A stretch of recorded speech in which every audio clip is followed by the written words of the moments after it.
ഡരോ മത്, ഡരാവോ മത്, ഇതാണ് അഭയമുദ്ര. ഇന്ന് രാഹുൽ ഗാന്ധി പാർലമെന്റിൽ ഒരു കൊടുങ്കാറ്റായി ആഞ്ഞടിച്ചത് ഈ വാക്കുകൾ ഉദ്ധരിച്ചുകൊണ്ടാണ്. Very good evening, welcome to the debate. 10 വർഷത്തിനു ശേഷം പാർലമെന്റിൽ ലോക്സഭാ തലത്തിൽ പ്രതിപക്ഷ നേതാവായി അവതരിച്ച രാഹുലിന്റെ പുതിയ മുഖം കണ്ടു. ശിവന്റെ ചിത്രമുയർത്തി രാമക്ഷേത്രം പ്രചരണ വിഷയമാക്കിയ ഭരണപക്ഷത്തെ നോക്കി അഹിംസയെക്കുറിച്ച് ആവേശം പൂണ്ടു. ഇസ്ലാമിനെയും നാനാക്കിനെയും ഒപ്പം തന്നെ ജൈനനെയും ഉദ്ധരിച്ച് അഭയമുദ്രയിലെ അഹിംസയെക്കുറിച്ചും സത്യത്തെക്കുറിച്ചും നിർഭയത്വത്തെക്കുറിച്ചും ആഞ്ഞടിച്ചു. ഹിന്ദുക്കളാണെന്ന് മേനി നടിക്കുന്നവർക്ക് സ്റ്റഡി ക്ലാസ്സായി മാറി എന്നതാണ് വിലയിരുത്തൽ. അയോധ്യ, അഗ്നിവീർ, നീറ്റ് ചോർച്ച, മണിപ്പൂർ കർഷക സമരം തുടങ്ങി സർക്കാരിനെ ചക്രവ്യൂഹത്തിലാക്കിയ ആക്രമണം. ചോദ്യം ഇതാണ്: പഞ്ചശരങ്ങൾ ഉയർത്തി സർക്കാരിനെ ശരശയ്യയിലാക്കിയോ രാഹുൽ?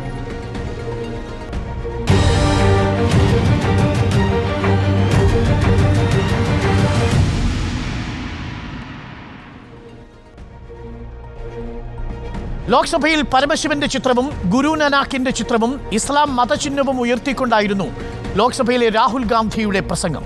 മോദി ഹിന്ദുവല്ല, ഹിന്ദുവെന്ന് പറഞ്ഞ് ഹിംസ നടത്തുകയാണെന്ന് മോദിയും അമിത്ഷായും ഇരുന്ന ട്രഷറി ബെഞ്ചിനെ നോക്കി രാഹുൽ.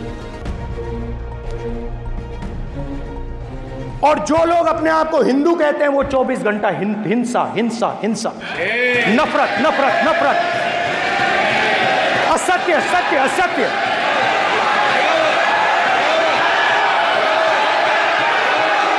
आप हिंदू हो ही नहीं.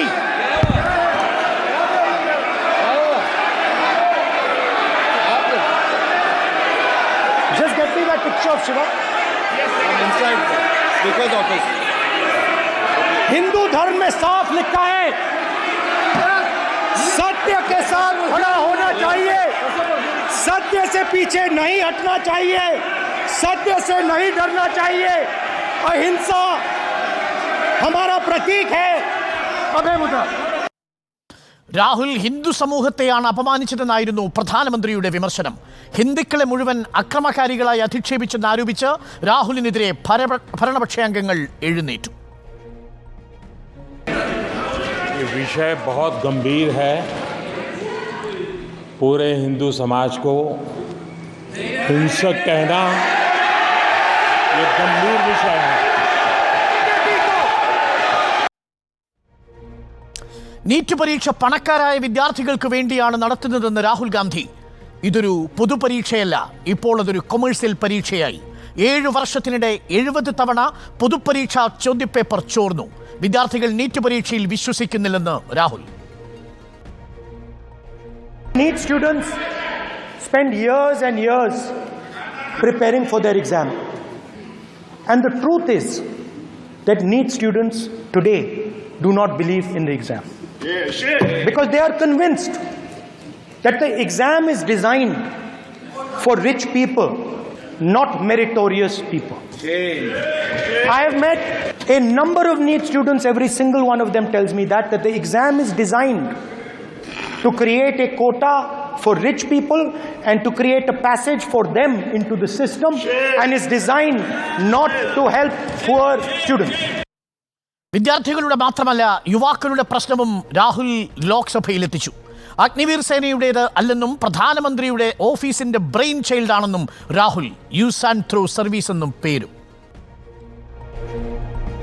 अग्निवीर शहीद हुआ, मैं उसे शहीद कह रहा हूं, मगर हिंदुस्तान की सरकार उसे शहीद नहीं कहती. नरेंद्र मोदी उसे अग्निवीर कहते हैं. उस घर को पेंशन नहीं मिलेगी, उस घर को कॉम्पनसेशन नहीं मिलेगी, शहीद का दर्जा नहीं मिलेगा.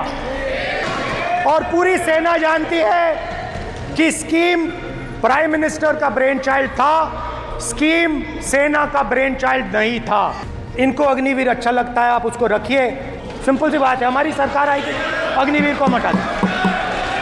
നോട്ട് നിരോധനം ഒരിക്കൽ കൂടി ഓർമ്മിപ്പിച്ചു കോൺഗ്രസ് നേതാവ്. അദാനിക്കും അംബാനിക്കും വേണ്ടി ചെറുകിട കച്ചവട മേഖലയെ തകർത്തു. GSTയും നോട്ട് നിരോധനവുമെല്ലാം ഇതിന്റെ ഭാഗമാണ്. नोटबंदी क्यों हुई, GST क्यों हुई? साफ बोला. अरबपतियों की मदद करने के लिए GST और नोटबंदी की गई है. नरेंद्र मोदी जी अरबपतियों के लिए काम करते हैं. अब मैं समझता हूं कि ये अदानी जी, अंबानी जी जैसे लोगों के लिए किया गया. नोटबंदी कर दी, स्मॉल और मीडियम बिजनेसेस जो हैं, जो हिंदुस्तान की रोजगार की रीढ़ की हड्डी है, बैकबोन है, उड़ा दिया। മണിപ്പൂരും അയോധ്യയും രാഹുൽ പരാമർശിച്ചു. മണിപ്പൂരിലെ മണ്ണെണ്ണ ഹരിയാനയിലേക്ക് എത്തിച്ചു എന്നായിരുന്നു വിമർശനം. മണിപ്പൂരിനെ കേന്ദ്രം ആഭ്യന്തര യുദ്ധത്തിൽ മുക്കി. രാമജന്മഭൂമി അയോധ്യ BJPക്ക് മറുപടി നൽകി. അയോധ്യാവാസികളിൽ മോദി ഭയമുണ്ടാക്കിയെന്നും രാഹുൽ ഗാന്ധി. मणिपुर को आपने और आपकी योजनाओं ने, आपकी पॉलिटिक्स ने जला दिया है। राम भगवान की जन्मभूमि ने बीजेपी को मैसेज दिया। कारण था कि अयोध्या की जनता में, उनके दिल में नरेंद्र मोदी जी ने भय डाल दिया। രൂക്ഷമായ വിമർശനങ്ങളിലൂടെ പഞ്ചശരങ്ങൾ ഉയർത്തി രാഹുൽ ഗാന്ധി 10 വർഷത്തിനു ശേഷം പ്രതിപക്ഷ നേതാവ് എന്ന നിലയിൽ ശരശയ്യയിലാക്കിയോ മോദി സർക്കാരിനെ എന്നതാണ് ചോദ്യം. അതിഥികളായി നമുക്കൊപ്പം നിജേഷ് അരവിന്ദ് കോൺഗ്രസ് പ്രതിനിധി, അഡ്വക്കേറ്റ് കെ അനിൽകുമാർ CPM പ്രതിനിധി, BJPയിൽ നിന്നും KVS ഹരിദാസ് എന്നിവർ ചേരുന്നു. ആദ്യം ശ്രീ KVS ഹരിദാസിലേക്ക്. 10 വർഷത്തിനു ശേഷം നമ്മുടെ നാട് കാതോർത്തിരുന്ന പ്രസംഗമാണോ ശ്രീ KVS ഹരിദാസ് കണ്ടത്? ഇത് 10 വർഷത്തിന് ശേഷം ഒരു പ്രതിപക്ഷ നേതാവിൻ്റെ പ്രസംഗത്തിന് മറുപടി പറയാൻ പ്രധാനമന്ത്രി എഴുന്നേറ്റു. പ്രതിപക്ഷവും സഭയും ഭരണപക്ഷത്തെ ചൂടറിയിച്ചു.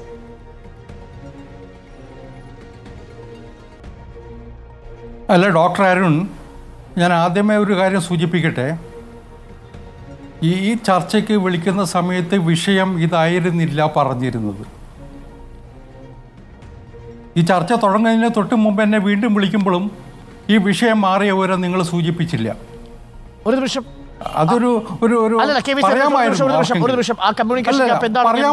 ചോദിച്ചിട്ട് വരാം. താങ്കൾക്ക് വിശദീകരണം നൽകാം, കൃത്യമായ വിശദീകരണം നൽകാം. ഞാനിത് ആവശ്യപ്പെട്ടിരുന്നു.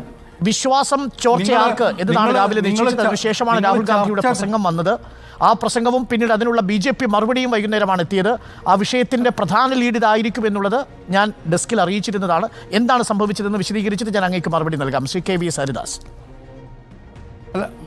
അല്ല എന്തായാലും ഞങ്ങളൊക്കെ ചർച്ചയ്ക്ക് വരുന്നത് ഒരു വിഷയം പഠിക്കാൻ ശ്രമിച്ചിട്ടാണ്. സമ്പൂർണ്ണമാവണമെന്നില്ല ഒരിക്കലും അരുണേ. പക്ഷേ കാര്യങ്ങൾ മനസ്സിലാക്കി ഓരോ വിഷയത്തെക്കുറിച്ചും പഠിക്കാൻ വേണ്ടിയിട്ട് അതിനുവേണ്ടി സമയം കുറേ ചെലവഴിക്കാറുണ്ട്. ഇതായിരുന്നു വിഷയമെങ്കിൽ എനിക്ക് കുറച്ചുകൂടി ജാഗ്രതയോടുകൂടി ഈ ചർച്ചയിൽ പങ്കെടുക്കാൻ കഴിയുമായിരുന്നു. ഞാൻ ഡെസ്കിൽ ചോദിച്ചു. അവിടെ ഞങ്ങളുടെ പ്രതിനിധി സംസ്ഥാന സർക്കാരിന്റെ, പ്രത്യേകിച്ച് CPMന്റെ തിരുവനന്തപുരം ജില്ലാ കമ്മിറ്റി ഉയർത്തിയ പ്രശ്നവും അതുവഴി സംസ്ഥാനത്തിന്റെ വിശ്വാസ ചോർച്ചയും പ്രതിപക്ഷം പാർലമെന്റിൽ ഉയർത്തിയ വിഷയവും രണ്ടും ഉണ്ടാകുമെന്നാണ് അങ്ങേ അറിയിച്ചത് എന്നാണ് എന്നോട് ഇപ്പോൾ കമ്മ്യൂണിക്കേറ്റ് ചെയ്തിരിക്കുന്നത്. എന്നോട് അങ്ങനെയല്ല പറഞ്ഞത്.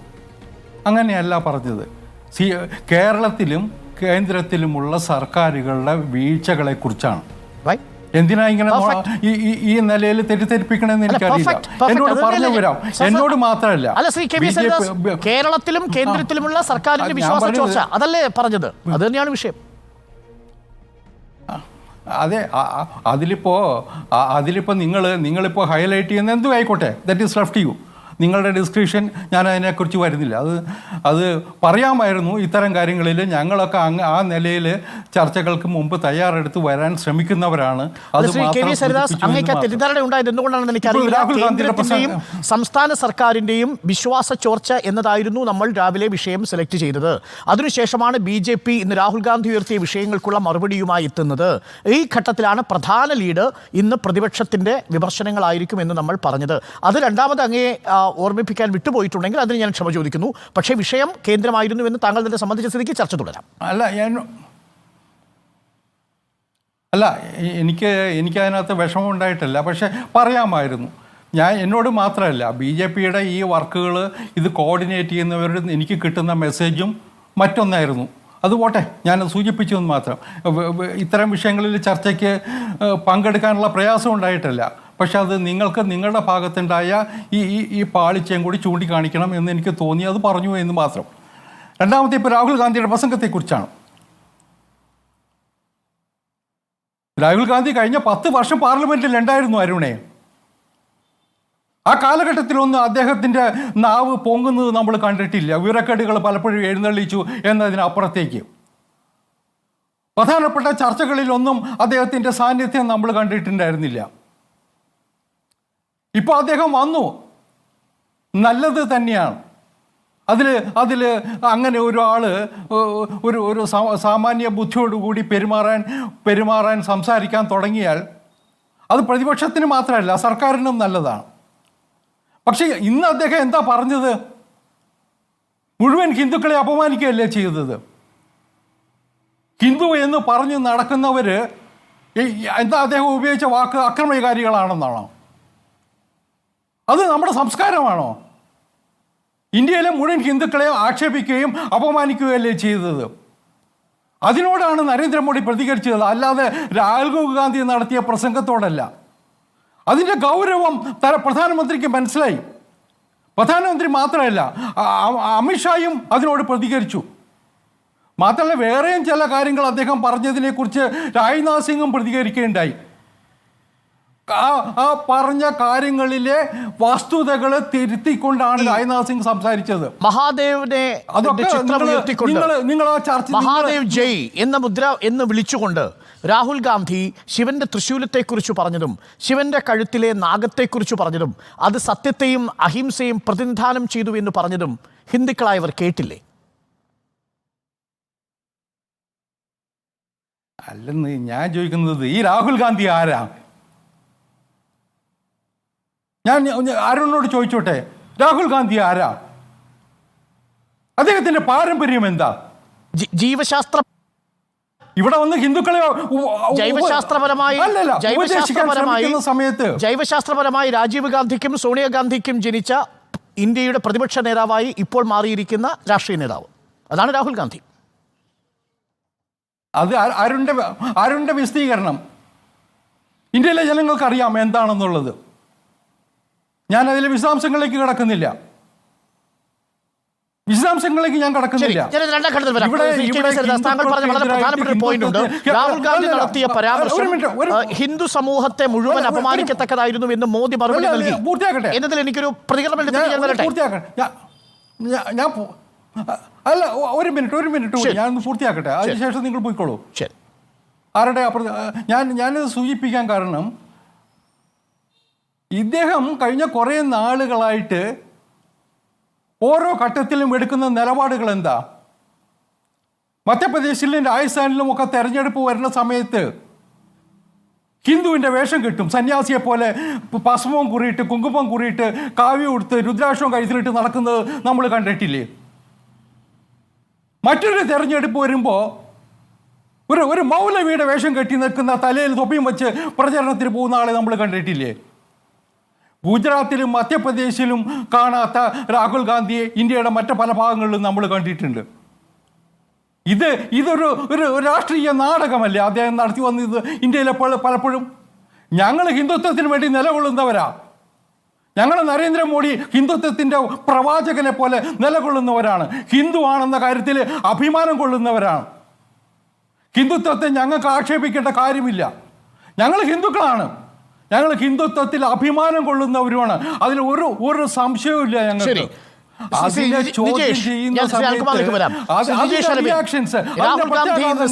നിങ്ങൾ വിചാരിക്കുന്നതിന് അപ്പുറമായിരിക്കും. അല്ല, ഞാനും അരുണും ശ്രീ ഹരിദാസും ഒക്കെ കണ്ടത് രാഹുൽ ഗാന്ധി എന്ന് പറയുന്ന കാര്യങ്ങളാണ്. അതിലെന്തെങ്കിലും അപമാനമുണ്ടോ എന്ന് എനിക്ക് അനുഭവപ്പെട്ടിട്ടില്ല. പിന്നെ അദ്ദേഹത്തിൻ്റെ ഒരു ഫീലിങ്സ് ഞാനത് ഉൾക്കൊള്ളുന്നു. കാരണം വല്ലാത്തൊരു മാനസികാവസ്ഥയിലാണ് ശ്രീ KVS ഹരിദാസ് ഉള്ളത്. അത് ഇന്ത്യ രാജ്യത്തെ ഏകദേശം എല്ലാ സംഘപരിവാറുകാരൻ്റെയും മാനസികാവസ്ഥ ആണ്. ജൂൺ മാസം 4-ന് ഒരു 11 മണിക്ക് ആരംഭിച്ച ആ മാനസികാവസ്ഥയിൽ നിന്ന് മാറ്റം വരാൻ അവർക്ക് സാധിച്ചിട്ടില്ല. ആരാണ് രാഹുൽ ഗാന്ധി എന്ന് ചോദിച്ചാൽ വളരെ കൃത്യമായി പറയും. റായ്ബറേലിയിൽ ഏകദേശം 5 ലക്ഷത്തോളം ഭൂരിപക്ഷത്തിന് ജനങ്ങൾ തിരഞ്ഞെടുത്ത, വയനാട്ടിൽ ഏകദേശം 5 ലക്ഷത്തോളം വോട്ടിന് ജനങ്ങൾ തിരഞ്ഞെടുത്ത ഈ രാജ്യത്തിൻ്റെ MP ആണ്. പേയ്മെൻറ്റ് സീറ്റ് അല്ലാതെ മറ്റേതെങ്കിലും വഴിയല്ലാതെ, ബാക്ക് ഡോർ വഴിയല്ലാതെ ഇന്ത്യയുടെ പാർലമെൻറ്റിൻ്റെ മുന്നിലൂടെ കടന്നു വന്ന് രാജ്യത്തിൻ്റെ പ്രതിപക്ഷ നേതാവായ വ്യക്തിയാണ് രാഹുൽ ഗാന്ധി. അദ്ദേഹത്തിൻ്റെ ചുമതലയാണ് അദ്ദേഹം നിറവേറ്റിക്കൊണ്ടിരിക്കുന്നത്. നിങ്ങൾക്കൊരു 10 വർഷമായി ഇത് ശീലമില്ലാത്തതിൻ്റെ ചെറിയ പ്രയാസമാണ്. അതൊക്കെ ശരിയായിക്കോളും. പണ്ടാരോ പറഞ്ഞിട്ടുണ്ട്, ഒരു 50 വർഷക്കാലം നിങ്ങൾക്ക് കഷ്ടകാലമായിരിക്കും, പിന്നെ എന്താ, പിന്നെ അത് അങ്ങ് ശീലമായിക്കൊള്ളും എന്ന് പറഞ്ഞിട്ടുണ്ട്. ആ ശീലമാകേണ്ട ഒരു സമയം മാത്രമാണ് ശ്രീ KVS ഹരിദാസ് ഉള്ളത്. എൻ്റെ ഓർമ്മ ശരിയാണെങ്കിൽ നമ്മുടെ എക്സിറ്റ് പോളിൻ്റെ അന്നാണ് ശ്രീ KVS ഹരിദാസും ഒരു ചർച്ചയിൽ പങ്കെടുത്തത്. അന്നത്തെ അദ്ദേഹത്തിൻ്റെ ഒരു മാനസികാവസ്ഥയും വാക്കുകളും ഒരു അഹങ്കാരം എന്നൊന്നും പറയില്ലെങ്കിൽ അതിൻ്റെയൊക്കെ മുകളിലായിരുന്നു. പക്ഷേ ഇന്ത്യയുടെ തെരഞ്ഞെടുപ്പ് യാഥാർത്ഥ്യം വന്നു. അവിടെ തന്നെ രാഹുൽ ഗാന്ധി പറഞ്ഞില്ല, അയോധ്യയിൽ മത്സരിക്കാൻ വേണ്ടി ആയിരുന്നു അത്രേ നരേന്ദ്രമോദി നോക്കിയത്. പക്ഷേ സർവേ വന്നപ്പോൾ പൊട്ടിപ്പാളീസാവും എന്ന് കരുതി പോയി. അവിടെ വാരാണസിയിൽ കഷ്ടി, ഞങ്ങളൊക്കെ പറഞ്ഞാൽ ശ്രീ അരുണൊക്കെ വന്ന് കോഴിക്കോട്ട് ചർച്ചയ്ക്ക് വന്നപ്പോൾ ഞാൻ പറഞ്ഞല്ലോ, ഞങ്ങൾ 1 ലക്ഷത്തിൻ്റെ മുകളിൽ ഭൂരിപക്ഷത്തിന് കിട്ടും. ഞങ്ങളുടെ രാഘവേട്ടൻ്റെ വോട്ടാണ് ഇന്ന് രാജ്യത്തിൻ്റെ പ്രധാനമന്ത്രിക്ക് കിട്ടിയ ഭൂരിപക്ഷം. അവിടെ എത്തി. രാഹുൽ ഗാന്ധി ഇന്ത്യ രാജ്യത്തുടനീളം വെറുതെ കടന്നുപോയതല്ല. പക്ഷേ ഇത് BJP പറഞ്ഞിരിക്കുന്നത് രാഹുൽ ഗാന്ധി പ്രതിപക്ഷ നേതാവിന്റെ സ്ഥാനത്തെ ഇടിച്ചു താഴ്ത്തിയിരിക്കുന്നു തന്റെ പ്രസംഗത്തിലൂടെ എന്നാണ്. അല്ല, BJPയുടെ വാക്കുകൾക്ക് ഇനി വില കൊടുക്കാൻ നമുക്ക് സാധിക്കോ? BJP പോട്ടെ, രാജ്യത്തിൻ്റെ പ്രധാനമന്ത്രി നരേന്ദ്രമോദി തിരഞ്ഞെടുപ്പ് കാലത്ത് പറഞ്ഞ ആ വാക്കുകളെ ഒന്ന് കോർത്ത് ഒരു മാലയാക്കി പറഞ്ഞാൽ പിന്നെ നമ്മൾക്ക് ആ വാക്കിൻ്റെ വിലയെപ്പറ്റി ചർച്ച ചെയ്യാനുണ്ടാവില്ല. ഡോക്ടർ അരുൺ എന്തൊക്കെയായിരുന്നു പറഞ്ഞത്? ഒന്ന് ആലോചിച്ചു. മംഗല്യ സൂത്രം, മുസ്ലിങ്ങൾ, ക്രിക്കറ്റ് ടീമിലേക്ക് മുസ്ലിങ്ങൾ വരുന്നു, അയോധ്യ ഇടിച്ചു തരുന്നു. അവസാനം പറഞ്ഞു, ഞാൻ ദൈവമാണ്, എൻ്റെ അച്ഛനും അമ്മയും തന്ന ജനനമല്ല, ഞാൻ ദൈവമാണ്. ഇപ്പോൾ ഹരിദാസും പറഞ്ഞു അദ്ദേഹം പ്രവാചകനാണ്. അതൊരു ഞങ്ങളൊക്കെ നാട്ടിൻ പുറത്ത് കിളി പോയ ഒരവസ്ഥ എന്ന് പറയാറുണ്ട്. അത് എത്രത്തോളം ശരിയാണ് എന്നറിയില്ല. അപ്പോൾ ആ ഒരു അവസ്ഥയിലാണ് നിർഭാഗ്യവശാൽ ഇന്ന് BJP ഉള്ളത്. പാർലമെൻറ്റകത്ത് ഉള്ള ബോഡി ലാംഗ്വേജ്. ഞാൻ കഴിഞ്ഞ തവണ 2019 ആദ്യ ലോക്സഭാ സമ്മേളനത്തിൽ ഗാലറിയിൽ ഇരുന്ന് ലോക്സഭ കണ്ട ഒരാളാണ്. ആ 10 മണിക്കുള്ള ആ ജയ് ശ്രീറാം എന്നൊരു വിളി കേട്ടപ്പോൾ സത്യത്തിന് വല്ലാത്ത വേദനയായിരുന്നു. ഇന്ത്യൻ ജനാധിപത്യം ഒരു ജയ് ശ്രീറാം വിളികൾ മുഖരിതമായ 1-2 അള്ളാഹു വിളികളും ജയ് മഹാദേവൻ, ജയ് സംവിധാൻ, ഫസ്റ്റ്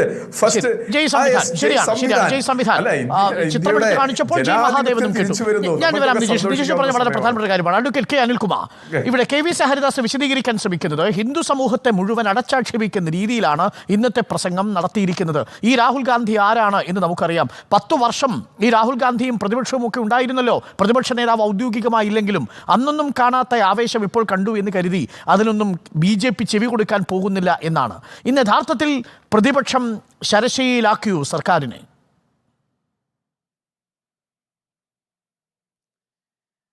ജവഹർലാൽ നെഹ്റു ആദ്യ പ്രധാനമന്ത്രിയായിരുന്നൊരു പാർലമെൻറ്റ് ഇന്ത്യക്കുണ്ട്. അദ്ദേഹം ജീവിതാവസാനം വരെ മതരാഷ്ട്രീയത്തോട് വിട്ടുവീഴ്ച ചെയ്തിട്ടില്ല.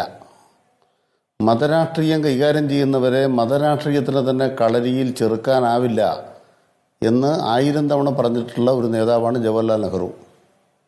മാത്രമല്ല, ഭരണഘടനാ നിർമ്മാണ സഭയിൽ പണ്ഡിറ്റ് ജവഹർലാൽ നെഹ്റു നടത്തിയ ഇടപെടലുകളും പ്രസംഗങ്ങളും നമ്മുടെ മുമ്പിലുണ്ട്. അതുകൊണ്ട് തന്നെ നരേന്ദ്രമോദിക്ക് ഇതാ ഹിന്ദുമത വിഭാഗത്തിൽപ്പെട്ട ആളുകൾക്ക് അപമാനമായിരിക്കുന്നുവെന്ന ഒരു ദുരാരോപണം ഉന്നയിക്കാൻ തക്കവണ്ണമുള്ള കരുക്കൾ ഒരുക്കി കൊടുക്കുക നമ്മുടെ രാജ്യത്തെ രാഷ്ട്രീയത്തിന് എത്രത്തോളം വിനാശകരമായിരിക്കുമെന്ന് നാം ഇന്ന് കാണുകയാണ്. തൊഴിലാളികളുടെ പ്രശ്നങ്ങൾ, കർഷകരുടെ പ്രശ്നങ്ങൾ, ജനങ്ങളുടെ ജീവിത പ്രശ്നങ്ങൾ, കോർപ്പറേറ്റ് മുതലാളിമാർക്ക് വേണ്ടി നരേന്ദ്രമോദി നടത്തിക്കൊണ്ടിരിക്കുന്ന പ്രീണനങ്ങൾ, അംബാനിമാർ അദാനിമാർക്ക് നടത്തിക്കൊണ്ടിരിക്കുന്ന തെറ്റായ ഇടപെടലുകൾ, ഇപ്പോൾ ഇവിടെ ശരിയായി ഇന്നത്തെ രാഹുൽ ഗാന്ധിയുടെ പ്രസംഗത്തിൽ ഉയർന്നു വന്നിട്ടുള്ള അഗ്നിവീർ പദ്ധതിയുമായിട്ടുള്ള ബന്ധപ്പെട്ട പ്രശ്നം, ഇല്ലെങ്കിൽ നീറ്റ് പരീക്ഷ, സൈന്യത്തിൻ്റെ പരീക്ഷ, UGC നെറ്റ് പരീക്ഷ, അതിലെ പ്രശ്നങ്ങൾ, ഇതൊക്കെ തന്നെ ഇന്ത്യ രാജ്യത്തെ എല്ലാ മനുഷ്യർക്കും മുമ്പിലും ഉയർന്നു വരേണ്ടതും ആ വിഷയങ്ങളിൽ പ്രതിപക്ഷത്തിൻ്റെ ചോദ്യങ്ങൾക്ക് മുന്നിൽ മോദി ഉത്തരം പറയാൻ നിർബന്ധിതമാകേണ്ടതുമാണ്.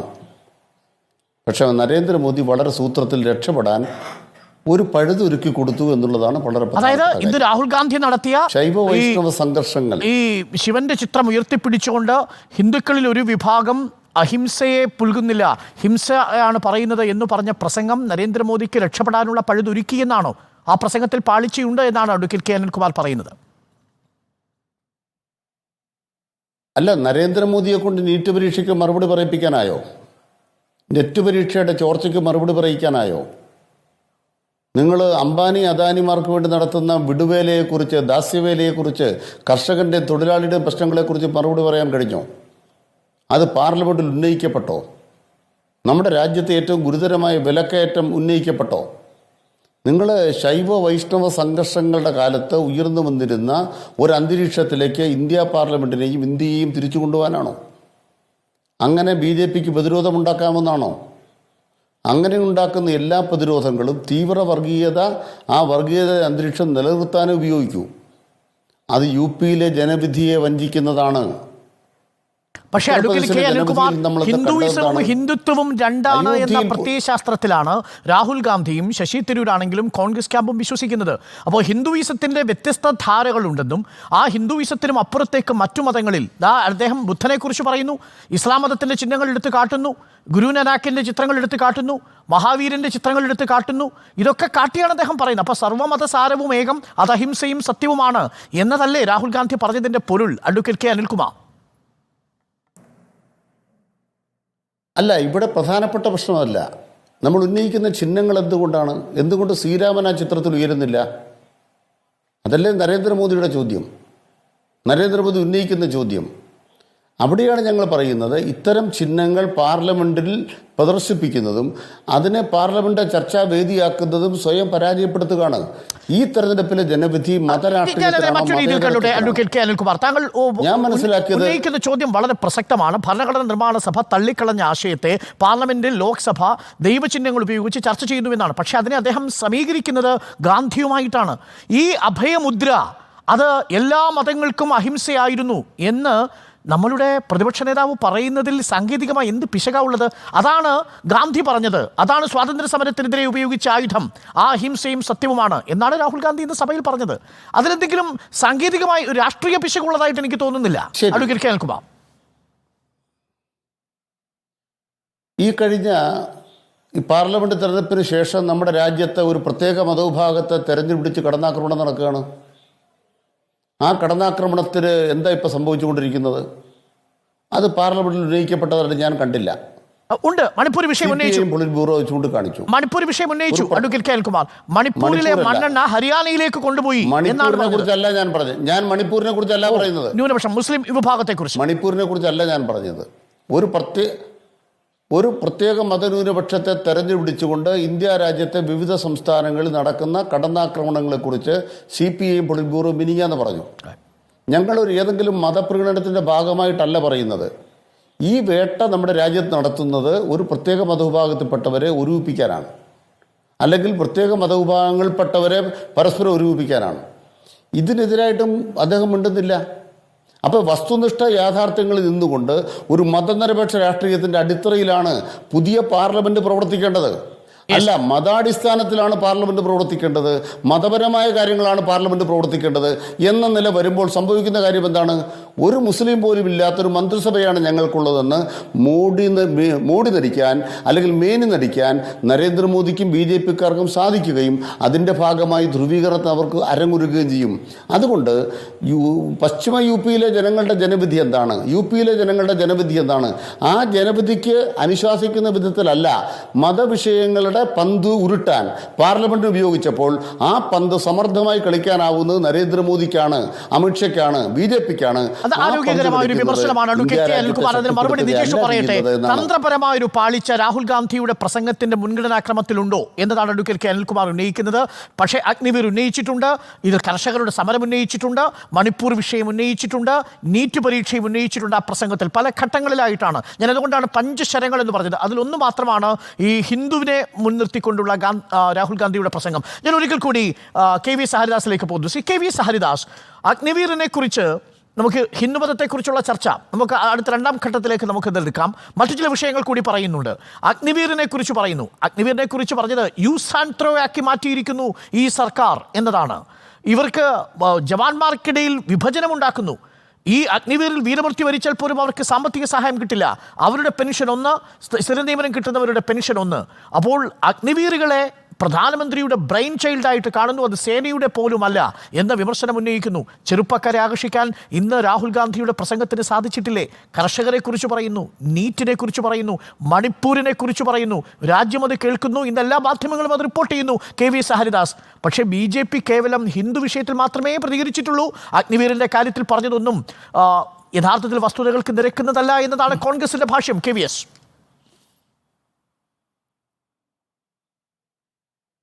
അല്ല, ഈ അഗ്നിവീർ സ്കീം ഇപ്പോൾ സേനയുടേതല്ല പ്രധാനമന്ത്രിയുടേതാണ് എന്നുള്ള വാദഗതി ശുദ്ധ വിവരക്കേടല്ലേ അരുണേ? ഇന്ന് ഈ രാജ്യത്ത് സൈന്യത്തെ വിശ്വാസത്തിലെടുക്കാതെ ഗവൺമെൻറ്റിന് ഒരു തീരുമാനം എടുക്കാൻ കഴിയുമോ? ഇത്തരം പദ്ധതികൾ നരേന്ദ്രമോദിയുടെ ഒരു പ്രത്യേകത, നിങ്ങൾക്കത് മനസ്സിലാക്കിയിട്ടുണ്ടോ എന്ന് എനിക്കറിയില്ല. ഓരോ വിഷയം സമഗ്രമായിട്ട് ചർച്ച ചെയ്തിട്ടാണ് ഒരു പ്ലാൻ ഇവോൾവ് ചെയ്യുന്നത്. അഗ്നിവീർ ഗവൺമെൻറ്റിൻ്റെ സ്കീം തന്നെയാണ്, ഒരു സംശയമില്ല അക്കാര്യത്തിൽ. അതിൽ അഭിപ്രായ വ്യത്യാസങ്ങൾ ഉണ്ടാവും പലർക്കും. പക്ഷേ ഇന്ന് രാഹുൽ ഗാന്ധി പാർലമെൻറ്റിൽ നടത്തിയത് എന്താ? ഒരു അഗ്നിവീർ മരിച്ചു കഴിഞ്ഞപ്പോൾ കോമ്പൻസേഷൻ കൊടുത്തില്ല. കള്ളപ്രചരണമല്ലേ നടത്തിയത്? രാജ്നാഥ് സിംഗ് അതിന് മറുപടി പറഞ്ഞില്ലേ? അത് നിങ്ങൾ പരാമർശിച്ചില്ല. അഗ്നിവീർ ഒരാൾ മരിച്ചപ്പോൾ അദ്ദേഹത്തിൻ്റെ കുടുംബത്തിന് കോമ്പൻസേഷൻ കൊടുത്തില്ല, അദ്ദേഹത്തിനുള്ള ധനസഹായം കൊടുത്തില്ല എന്ന് പറഞ്ഞ വിവരം രാജ്നാഥ് സിംഗ് അവിടെ ആവർത്തിച്ചു. അത് പാർലമെൻറ്റ് റെക്കോർഡ്സിലുണ്ട്.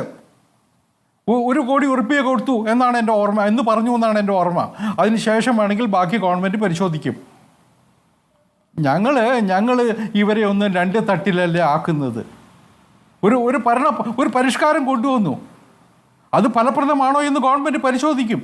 അത് പരിശോധിക്കാനൊരു സംവിധാനം ഗവൺമെൻറ് തന്നെ ഉണ്ടാക്കിയെന്നാണ് ഞാൻ മനസ്സിലാക്കുന്നത്. അല്ലാതെ പിൻവലിക്കണമെന്നാണ് ചെറുപ്പക്കാരെ വഞ്ചിക്കാൻ വേണ്ടിയിട്ടല്ല. JDU-വിന്റെയും ചിരാഗ് പാസ്വാന്റെയും ഒക്കെ ആവശ്യം എന്ന നിലപാടിലാണ്.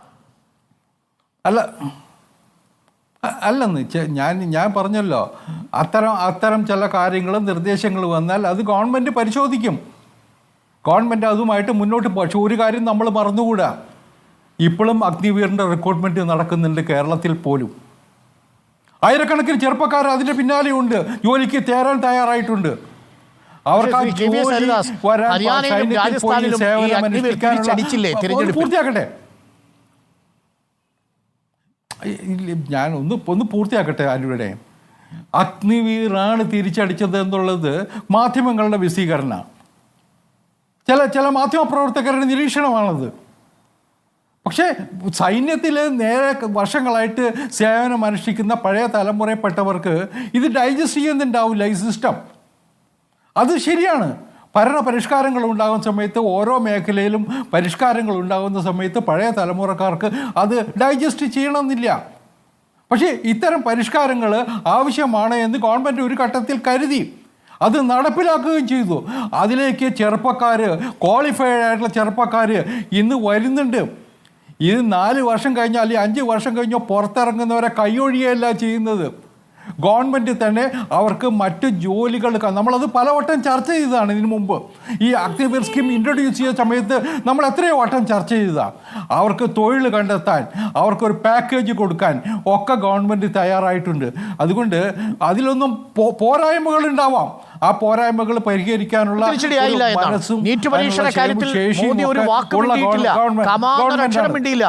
ഹിന്ദു എന്ന് പറഞ്ഞ കേട്ടപ്പോൾ എഴുന്നേറ്റ നരേന്ദ്രമോദി നീറ്റ് എന്ന് കേട്ടപ്പോൾ ഒന്നുകൂടി ഇരുന്നു ആ സ്ഥലത്ത്.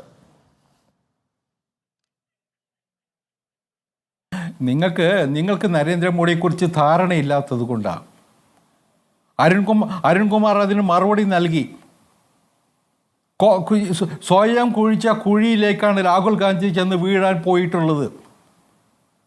രാഹുൽ ഗാന്ധിയുടെ ഇന്റലിജൻസ് IQ അത്രേ ഉള്ളൂ എന്ന് നമുക്കൊക്കെ അറിയാം.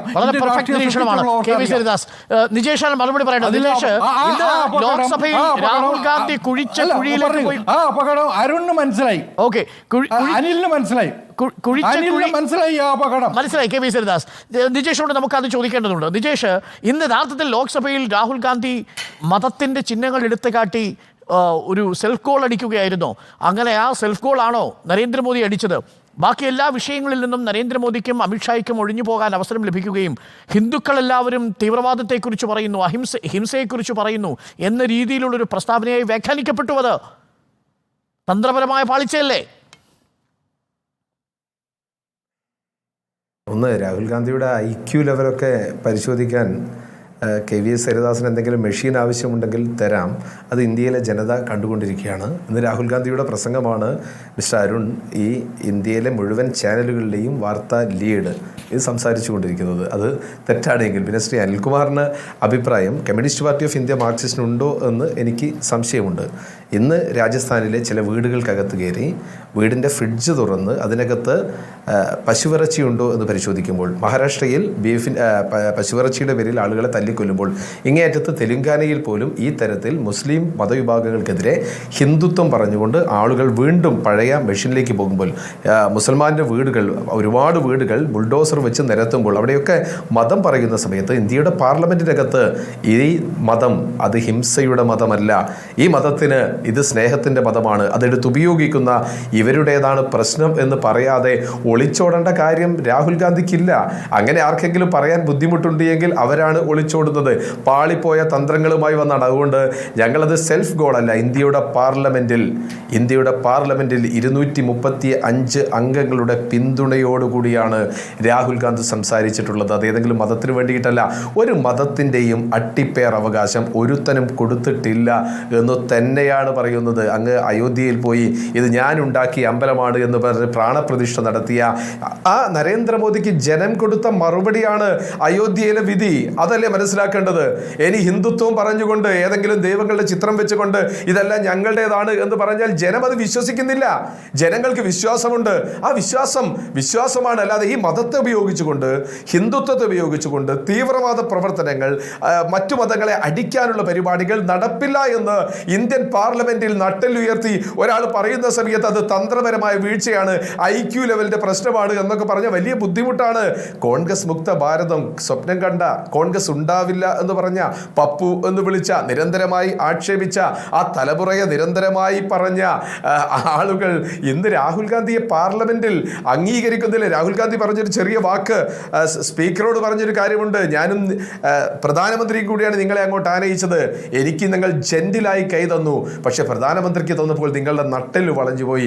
അതിനെപ്പറ്റി സൂചിപ്പിച്ചിട്ടുണ്ട്. ഈ അവസ്ഥ തന്നെയാണ് ഇന്ത്യ രാജ്യത്ത് ഉള്ളത്. അതുകൊണ്ട് ഒളിച്ചോടുക, ഇന്നലെ നമ്മളെ പറ്റി പറഞ്ഞു, ഒളിച്ചോടിയിട്ടുണ്ട് കോൺഗ്രസ് വിഷയങ്ങളിൽ നിന്ന്. ഞങ്ങൾ ഒളിച്ചോടാൻ തയ്യാറല്ലെന്നേ. ഞങ്ങൾ ഏത് വിഷയവും ചർച്ച ചെയ്യാൻ രാഹുൽ ഗാന്ധി തയ്യാറാണ്.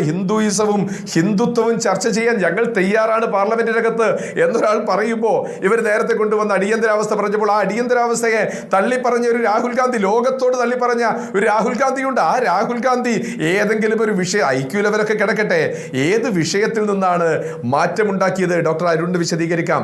രാഹുൽ ഗാന്ധി കഴിഞ്ഞ 10 വർഷം പറഞ്ഞ വിഷയങ്ങൾ ഏതാണ് വിഴുങ്ങിയത്? ഏത് വിഷയമാണ് മിണ്ടാതെ പോയത്? ശ്രീ അനിൽകുമാറിന് ഒരു തെറ്റുപറ്റിയതോ? അദാനിയെ പറ്റിയും അംബാനിയെ പറ്റിയും പറഞ്ഞ മറ്റൊരു നേതാവ് ശ്രീ അനിൽകുമാർ, മറ്റാരാ ഉള്ളത്?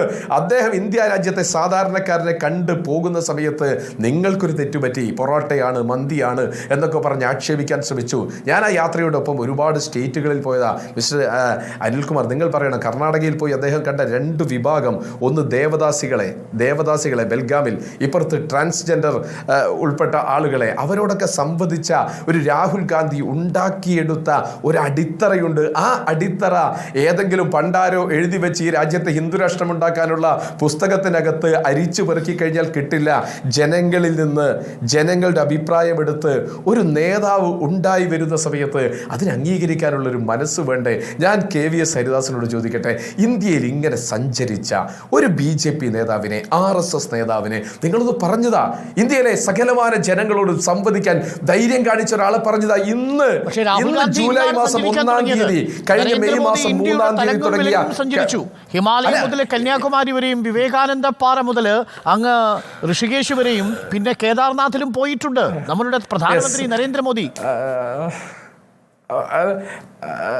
അല്ല, ആകാശത്തിൽ അതിനുള്ള ചെറിയ പരിമിതിയുണ്ട്. ആകാശത്തിൽ ആളുകളോട് സംവദിക്കാൻ പറ്റില്ല. ആകാശയാത്ര നടത്തിയതിന്റെ ഒരു റിസൾട്ട് ഉണ്ടാക്കാൻ സാധിക്കില്ല എന്ന് നമുക്കറിയാമല്ലോ. നമുക്കറിയാവുന്ന പ്രധാനമന്ത്രിക്ക് ഒരു ഭൂതകാലമുണ്ട്. ആ ഭൂതകാലത്തിൽ ഇന്ത്യയുടെ തലങ്ങും വിലങ്ങുമൊക്കെ സഞ്ചരിച്ചിട്ടുണ്ട്. സംഘപരിവാറിന്റെ കുടുംബത്തിൽ ചാലഞ്ച് ചെയ്യുന്നു. അല്ല, ഞാൻ അവിടെയും ചാലഞ്ച് ചെയ്യുന്നു. ഗുജറാത്തിലെ കലാപത്തിന്റെ രക്തക്കറയിൽ നിന്ന് ആ രക്തക്കറയെ റിസൾട്ടാക്കി കടന്നു വന്നതിന് ശേഷം, രാജ്യത്തിന്റെ പ്രധാനമന്ത്രി സ്ഥാനത്ത് എത്തിയതിനു ശേഷം ഇന്ത്യ രാജ്യത്തെ ഒരാളുടെ അഭിപ്രായം, ഞാൻ ആയിരങ്ങൾ പറയുന്നില്ല, മൻ കി ബാത്തിനപ്പുറത്തേക്ക് ഒരാളുടെ അഭിപ്രായം തിരിച്ചു ചോദിച്ച, ഒരാളുടെ അഭിപ്രായം റെസ്പോൺസ് വാങ്ങിയ ഒരു രാജ്യത്തിന്റെ പ്രധാനമന്ത്രിയെ പറ്റി അരുൺകുമാർ കാണിച്ചു തന്നു കഴിഞ്ഞാൽ ഞാൻ രാഷ്ട്രീയ പ്രവർത്തനം അവസാനിപ്പിക്കാം. ഈ രാജ്യത്തിന്റെ പ്രധാനമന്ത്രി ആദ്യ ചോദ്യത്തിന് മറുപടി അഡ്വക്കേറ്റ് അനിൽകുമാർ. അഡ്വക്കേറ്റ് അനിൽകുമാർ, ഞാൻ അങ്ങയിലേക്ക് വരാം. അന്ധമായ രാഹുൽ വിരോധമാണോ താങ്കളെ കൊണ്ട് ഈ തന്ത്രപരമായ പാളിച്ച എന്ന് പറയിപ്പിച്ചത്? ആ പ്രസംഗം മുഴുവൻ കേട്ടിരുന്നുവെങ്കിൽ അങ്ങ് അങ്ങനെ പറയുമായിരുന്നില്ല എന്നാണ് നിജേഷ് പറയുന്നത്. കൃത്യമായും ഹിന്ദുയിസത്തെയും ഹിന്ദുത്വത്തെയും നിർവചിച്ചുകൊണ്ടാണ് രാഹുൽ ഗാന്ധി ഇന്ന് പ്രസംഗം നടത്തിയത്. ആ പ്രസംഗം സെൽഫ് ഗോൾ അല്ല എന്നാണ് നിജേഷിന്റെ വാദം. Advocate K Anilkumar.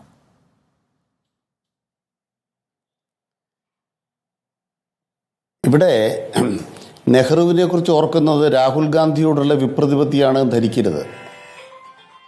ഇന്ത്യ രാജ്യം മതരാഷ്ട്രമായി തീരണമെന്ന് ആഗ്രഹിക്കുന്നവരാണ് മതരാഷ്ട്രീയത്തിന് സഹായകരമായ ചർച്ചകൾ ആഗ്രഹിക്കുന്നത്. നമ്മുടെ രാജ്യത്തിൻ്റെ പാർലമെൻറ്റ് സന്യാസിമാർ നിറഞ്ഞൊരു പാർലമെൻറ്റായിരുന്നു. ആ സന്യാസിമാർ നിറഞ്ഞ പാർലമെൻറ്റിൽ നരേന്ദ്രമോദി കയറി വരുമ്പോൾ ജയ് ശ്രീറാം ജയ് ശ്രീറാം എന്ന് വിളിച്ചുകൊണ്ടിരിക്കുന്നൊരു പാർലമെൻറ്റായിരുന്നു. ആ പാർലമെൻറ്റിനകത്തേക്ക് ഇന്ത്യ രാജ്യത്തെ ജനങ്ങൾ തിരഞ്ഞെടുത്തയച്ചത് അങ്ങനെ വിളിക്കുന്നവരെ അല്ല, മറിച്ച് നമ്മുടെ രാജ്യത്തിൻ്റെ ഭരണഘടന ഉയർത്തിപ്പിടിക്കുന്നവരെയാണ്. അതുകൊണ്ടായിരുന്നു ജയ് സംവിധാൻ. അതുകൊണ്ട് ഭരണഘടനയ്ക്കകത്ത് ഹിന്ദുയിസം, അതാണ് ഞാൻ പറയുന്നത്. അവിടെയാണ് നമ്മൾ പ്രധാനപ്പെട്ട ശ്രദ്ധ വേണ്ടത്. എന്താണ്? ആ ഭരണഘടന ഉയർത്തിപ്പിടിക്കുമ്പോൾ ഹിന്ദുമതം ഹിന്ദുയിസം ഇതിലേത് വേണം? ഹിന്ദുമതം ഹിന്ദുയിസം ഇതിലേത് വേണം? ഇന്ത്യക്ക് ഹിന്ദുമതത്തെ അല്ലെങ്കിൽ ഹിന്ദുത്വയല്ല വേണ്ടത്, ഹിന്ദുയിസത്തെയാണ് വേണ്ടത്. ആ ഹിന്ദുയിസം മോദി പറയുന്നതല്ല എന്ന വാദം ഉന്നയിക്കുമ്പോൾ ഇന്ത്യ എന്ന് പറയുന്നത് മതത്തെ അടിസ്ഥാനപ്പെടുത്തി പ്രവർത്തിക്കേണ്ട ഒരു രാഷ്ട്രീയ പ്രക്രിയയുള്ള ഒരു രാജ്യമായി പരിമിതപ്പെടുകയാണ്. അയ്യോ, അങ്ങനെയല്ല അഡ്വക്കേറ്റ് അനിൽകുമാർ, ഞാൻ അതിനോട് യോജിക്കുന്നു. കാരണം അദ്ദേഹം പറഞ്ഞതിന് തൊട്ടു പിന്നാലെ ഇസ്ലാമിക മതചിഹ്നം എടുത്ത് കാട്ടുന്നു, അതിന് തൊട്ടു പിന്നാലെ ഗുരുനാനാക്കിന്റെ ചിത്രം എടുത്ത് കാട്ടുന്നു, മഹാവീരന്റെ ചിത്രം കാട്ടുന്നു, ജീസസ് ക്രൈസ്റ്റിനെ കുറിച്ച് പറയുന്നു, എല്ലാം ഒന്ന് അഭയമുദ്ര കാണിക്കുന്നു. അങ്ങനെയാണ് അദ്ദേഹം അതിനെ സമർത്ഥിക്കുന്നത്. അവിടെയാണ് പ്രശ്നം സംഭവിക്കുന്നത്. മതത്തെ ഒരു വിഷയമാക്കി നമ്മുടെ പാർലമെൻറ്റിലേക്ക് കൊണ്ടുവരിക എന്ന് പറയുന്നത് ഇന്ത്യ രാജ്യത്തിൻ്റെ ജനാധിപത്യ പ്രക്രിയ ദുർബലപ്പെടുത്തും. അതുകൊണ്ട് മനുഷ്യജീവിതത്തിൻ്റെ പ്രശ്നങ്ങളുടെ സംസാര ഇടമായി പാർലമെൻറ്റ് മാറട്ടെ. മറ്റു നമുക്ക് അക്കാഡമിക് സെമിനാറുകൾ നടത്താം. കമ്മ്യൂണിസ്റ്റ് പാർട്ടിയുടെ പ്രത്യയശാസ്ത്രപരമായ നിലപാടാണ് സ്വീകരിച്ചത്. അതിന് വ്യത്യസ്ത അഭിപ്രായങ്ങൾ ഉണ്ടാവും. ഞാൻ അതിലേക്ക് അധിക സമയം നിൽക്കുന്നില്ല. ഒപ്പം മറുപടി കൂടി വേണം. ഇന്ന് ചർച്ച രാഹുൽ ഗാന്ധിയുടെ പ്രസംഗം മാത്രമല്ല, കെ വി സരിദാസിനോട് മറുപടി കൂടെ കൊടുക്കണം സർ. അല്ലല്ല, ഒരു കാര്യം കൂടെ ഞാൻ പറയാം. ഞാൻ കമ്മ്യൂണിസ്റ്റ് പാർട്ടിയുടെ രാഷ്ട്രീയമല്ല പറഞ്ഞത്. ഞാൻ കമ്മ്യൂണിസ്റ്റ് പാർട്ടിയുടെ രാഷ്ട്രീയം പറഞ്ഞാൽ കുറച്ചുകൂടെ ദീർഘമായിട്ട് പറയാനുണ്ട്. ഞാൻ അതിലേക്ക് കടന്നേയില്ല. ഞാൻ പറയുന്നത് ഈ പാർലമെൻറ്റിലെ ജനവിധി എന്താണ്? ഇതാണ് എൻ്റെ ചോദ്യം. ആ ജനവിധി ഇതായിരുന്നില്ല. ആ ജനവിധിയുടെ അന്തസ്സത്ത് ഉയർത്തി ഈ രാജ്യത്തെ ജനങ്ങളുടെ പ്രശ്നങ്ങൾ ഉയർത്തുന്ന പാർലമെൻറ്റായി വരണം. നരേന്ദ്രമോദി രക്ഷപ്പെട്ടു പോകുന്ന വിധം അദ്ദേഹത്തിന് സഹായകരമായ ഒരു പന്തങ്ങോട്ട് ഇട്ടുകൊടുക്കുന്നതാണ് എന്റെ കേസ്. അയോധ്യയിൽ പോലും ഹിന്ദുയിസം എന്ന് മേനി നടിച്ചവരെ പരാജയപ്പെടുത്തില്ലേ എന്നാണ് രാഹുൽ ഗാന്ധി ചോദിക്കുന്നത്. എന്നിട്ട് പറയുന്നു, പണ്ട് രാവണൻ ആരെയൊക്കെയാ കേട്ടത്? മേഘനാഥനെയും കുംഭകർണനെയും. ഇപ്പോൾ മോദി കേൾക്കുന്നത് ആരെയാണ്? അംബാനിയെയും കേൾക്കുന്നു മോദി എന്നാണ് പറയുന്നത്. അപ്പോൾ അമിത്ഷായും അംബാനിയുമാണ് കേൾക്കുന്നതെന്ന് പറയുന്നു. അപ്പോൾ ഈ സമീകരണങ്ങൾ കൊണ്ട് ഇന്ത്യയിലെ ജനങ്ങൾക്ക് വളരെ പെട്ടെന്ന് മനസ്സിലാവും എന്താണ് മോദിയുടെ ഹിന്ദുത്വവും രാഹുൽ ഗാന്ധിയുടെ ഹിന്ദുയിസവും തമ്മിലുള്ള വ്യത്യാസം. അത് കേൾക്കണ്ടേ? അത് പറയണ്ടേ ഒരാൾ? അത് പാർലമെന്റിന്റെ ഡിസ്കഷൻ ബേസ് ആകരുത്. നിങ്ങൾക്ക് ആശയം പൊതുമണ്ഡലത്തിൽ പറയാൻ ഒരു തടസ്സവുമില്ല. രാഹുൽ ഗാന്ധിക്കും പറയാം, ഞങ്ങളും പറയുന്ന അഭിപ്രായങ്ങളൊക്കെ തന്നെ അത്. പക്ഷെ ഇന്ത്യൻ പാർലമെന്റിലെ ഫോക്കസ് എന്തായിരിക്കണം? ഇന്ത്യൻ പാർലമെന്റ് എന്ന് പറയുന്നത് ഒരു സെക്കുലർ പാർലമെന്റ് ആകുമ്പോൾ ജനങ്ങളുടെ വിഷയങ്ങളെ അടിസ്ഥാനപ്പെടുത്തിയ ചർച്ചയ്ക്ക് പ്രാധാന്യം കൊടുത്തില്ലെങ്കിൽ നാളെയും നിങ്ങൾ പരാജയപ്പെടാൻ പോവുകയാണ്. നരേന്ദ്രമോദിയുടെ അജണ്ടയിലേക്ക് നിങ്ങൾ പോവുകയാണ്. ഞാൻ മതനിരാസം പറഞ്ഞില്ല. കർഷകന്റെ പ്രശ്നങ്ങളും തൊഴിലാളികളുടെ പ്രശ്നങ്ങളും ചെറുപ്പക്കാരുടെ പ്രശ്നങ്ങളും ഉയർത്തുന്നത് മതനിരാസമല്ല, മതപ്രശ്നങ്ങൾ ഉയർത്തുന്നതാണ് പ്രശ്നം, മതചിഹ്നങ്ങൾ ഉയർത്തുന്നതാണ് പ്രശ്നം.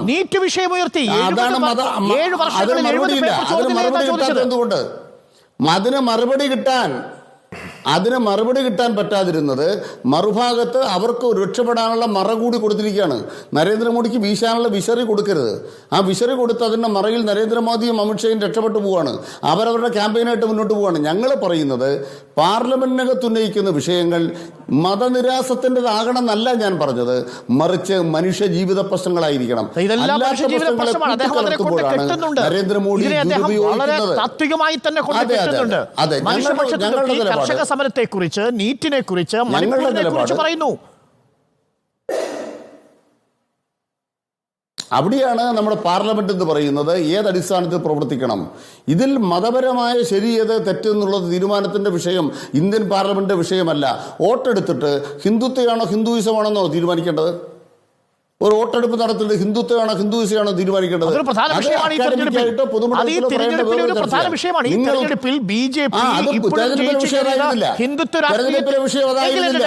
ശ്രീ അനിൽകുമാർ, ഈ തെരഞ്ഞെടുപ്പിൽ മോദിക്ക് ഏറ്റവും അനുഗുണമായത് എന്താണ്?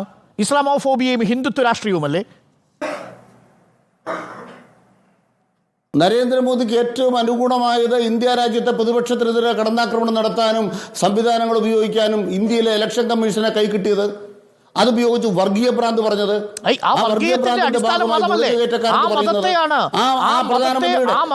പ്രധാനമന്ത്രിയുടെ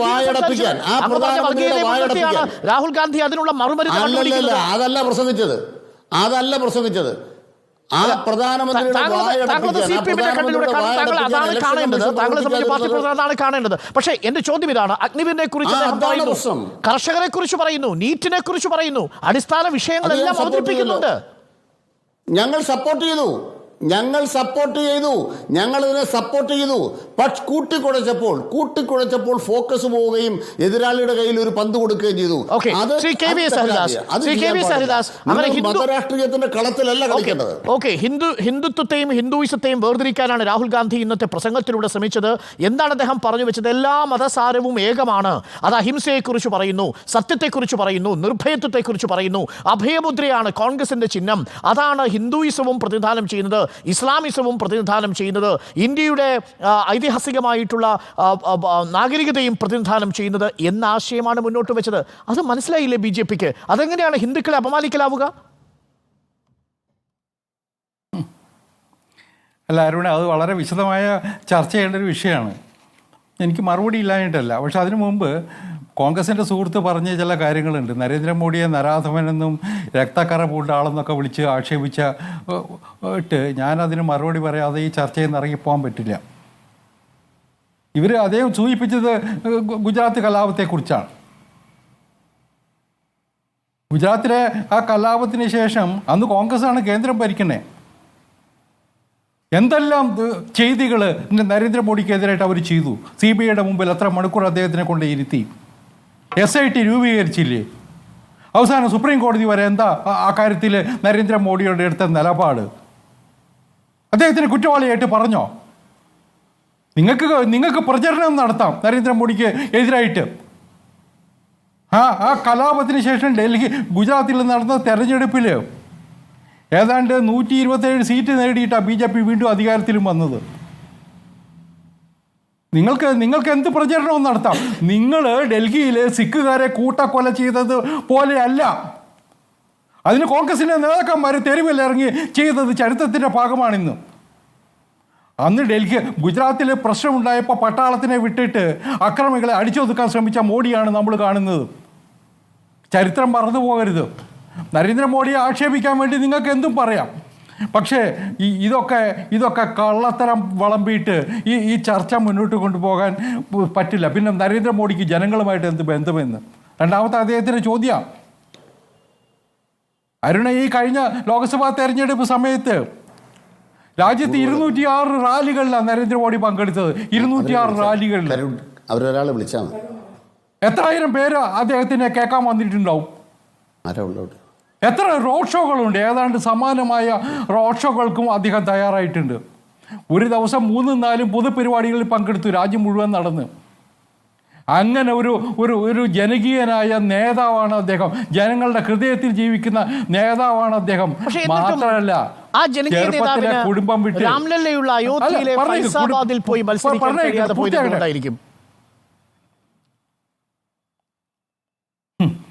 അല്ല ഈ ഫൈസാബാദിൽ നരേന്ദ്രമോദിയുടെ മണ്ഡലം വാരണാസിയാണ്.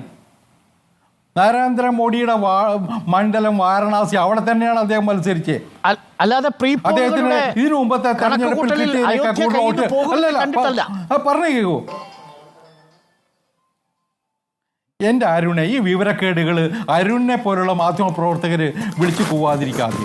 ഞാനല്ല, നിജേഷ് ചോദിച്ച ചോദ്യമാണ്. UP-യിൽ BJP-ക്ക് ചില പ്രശ്നങ്ങൾ ഉണ്ടായിട്ടുണ്ട്. അത് ഞങ്ങൾക്കറിയാം. ചില തിരിച്ചടികൾ ഞങ്ങൾക്ക് സംഭവിച്ചിട്ടുണ്ട് അവിടെ. അത് ഞങ്ങൾ പരിശോധിക്കും. ഞങ്ങൾക്ക് സീറ്റുകൾ അവിടെ നേടാൻ, അതും ശരിയാണ്. പക്ഷേ അതിനർത്ഥം നരേന്ദ്രമോദി അയോധ്യയിൽ മത്സരിക്കാൻ വാരണാസിയിലും, വാരണാസിയിൽ 2014 മുതൽ മോഡി മത്സരിച്ചിരുന്നത്. ഭൂരിപക്ഷം കുത്തനെ കുറഞ്ഞു.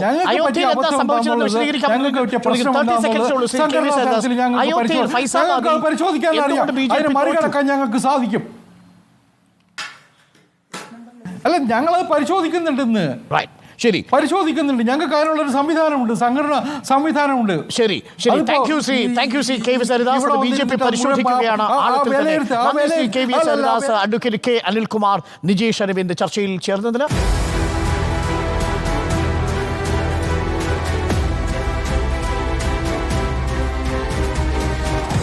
Debate with Arun Kumar.